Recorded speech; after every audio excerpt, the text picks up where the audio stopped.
holding someone accountable is something you do for them. It's not something you do to them. It's something you do for them. Holding someone accountable is the best gift that you can give someone.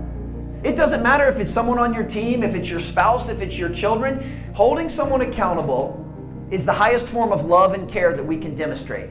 Because ultimately you're saying, I know you're better than this. I know you're capable of more than what you're showing me right now. And because I care about you and I care about us so much, I'm not going to let you slide.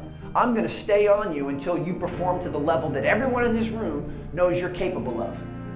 Now, I mentioned before that we want to eradicate complaining, blaming others, and making excuses. This is usually when it will come out initially, because as human beings, we can often be defensive. It's natural for me to hold you to an incredibly high standard, and your default is to make an excuse, to blame someone else, or to complain about what I'm doing. The sooner we can get someone on our team to move past that phase and to the point where they say, you know what, he's right. I am capable of more, and I owe it to my teammates to give them more, so I got you. The quicker we can move to that phase, the better off we'll be. And we have to realize that we have to look in the mirror with this as well. We have to be able to take the same medicine. That even if you are sitting on the very top of the org chart, you still have to allow yourself, have the vulnerability and humility to allow everyone else to hold you accountable. You cannot lead from an ivory tower. They need to understand that you will hold yourself to the same standards of excellence and habits that you're asking them to. Because the quickest way to undermine yourself as a leader is to have behavior that is not in alignment with what you're asking everyone else to do. If you're going to talk the talk, you absolutely have to walk the walk.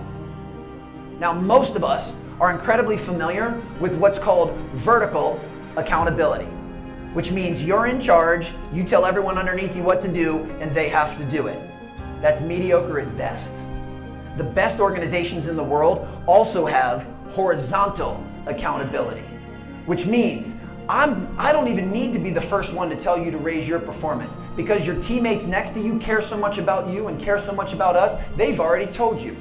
When you can create an atmosphere through love, grace, and compassion where everyone is holding everyone else accountable, now you have something really, really, really special.